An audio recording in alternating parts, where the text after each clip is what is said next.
ኮሜዲያን ደረጀ ኃይሌ ምላሽ ሰጠ። እኔ መቀረጼን አላውቅም፣ ሲበዛ ሆዳምነትና ከተማረ ሰው የማይጠበቅ ነው ሲልም ኮንኗል። አርቲስት ገነት ንጋቱ የሙያ ባልደረባ የሆነውን የአርቲስት ነጻነት ወርቅነህን ህልፈት ተከትሎ በዩቲዩብ ቻናሏ ባሰራጨችው ዘገባ ምክንያት ከህዝብ ከፍተኛ ትችትና ተቃውሞ እየደረሰባት ይገኛል። እዚህ ቪዲዮ ላይ ኮሜዲያን ደረጀ ኃይሌን በስልክ ስታነጋግረውም ታይታለች። እኔ መቀረጼን አላውቅም፣ እንደ ቀደም ወዳጅነታችን ሀዘኗን ልትገልጽ መስሎኝ ነው። ከሆስፒታል በጥልቅ ሀዘን ውስጥ ሆኜ ያዋራኋት ብልግናና ሆዳምነት ነው ስለማለቱ ኤቨንት አዲስ ጽፏል። ምንድነው የሆነው? ዳሬ በእግዚአብሔር ምንድነው የሆነው?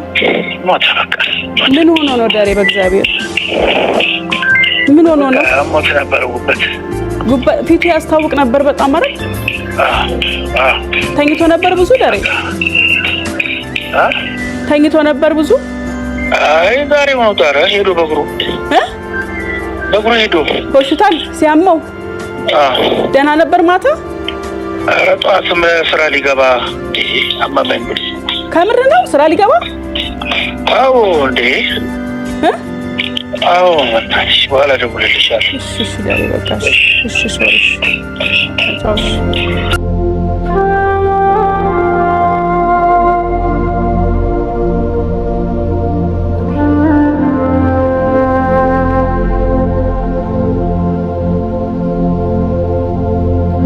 አልጽፍም ብዬ ነበር፣ ግን ታነበው ይመስል ዝም ስል ትታዘበኝ ይመስል ይህን ልልህ ፈልጌ ነው መጻፌ።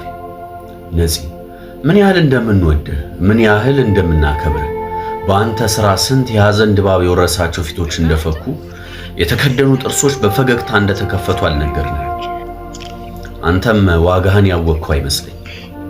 አንተ ስትኖርበት የምንጠላውን እንወደዋለን። አንተ ስትኖርበት የሰለችን ዓለም ሌላ ገጿን ታሳየንና ልንወዳት እንዳዳለን። ፍሬሽማን ቲያትር ሲመረቅ የቲያትሩ መሪ ተዋናይ ሆነ ሳለ የተሰለፈውን ሕዝብ ሁሉ እንኳን ደህና መጣችሁ ስትል ነበር ለመጀመሪያ ጊዜ ያየው። ለሰዎች ያለህን ክብርም የተረዳሁት። ነፂ፣ በዘር ወይም በሃይማኖት የማይከፈሉብህ የሁሉም ነበርከው። ጥቂቶች ብቻ የሚያገኙት መታደል ነው፣ ከእግዚአብሔር የሚሰጥ ጸጋ ነው። ግን አንተን በመሰሉ ሕይወት የሚያቀሉ ጥበበኞች አብረን የምናልፋቸው ብዙ ቀናት ነበሩ። እንግዲህ ምን እንላለን? እንባችን አይመልስህ። ለቤተሰብ፣ ለወዳጅ፣ ለአድናቂ ሁሉ መጽናናት ይሁን። ሳትሰስት ስለሰጠህን እያመመህ እንኳን ከቤታችን ስላልጠፋህ እናመሰግናለን። ነፂ፣ እስካለንና በማይቀረው ማረፊያችን እስክንገናኝ እናስባለን።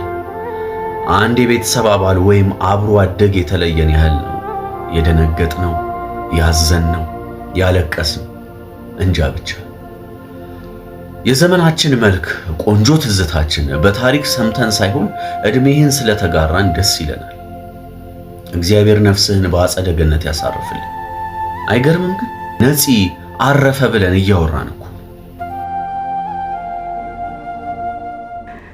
ሰምቼ ነው የመጣሁት።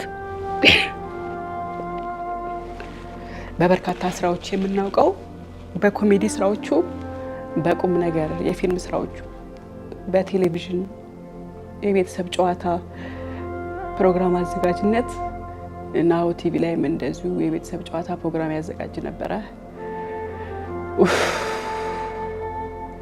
አርቲስት ነጻነት ወርቅነህ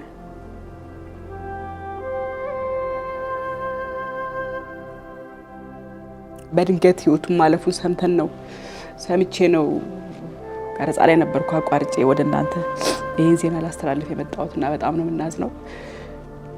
እንደሰማችሁት አሁን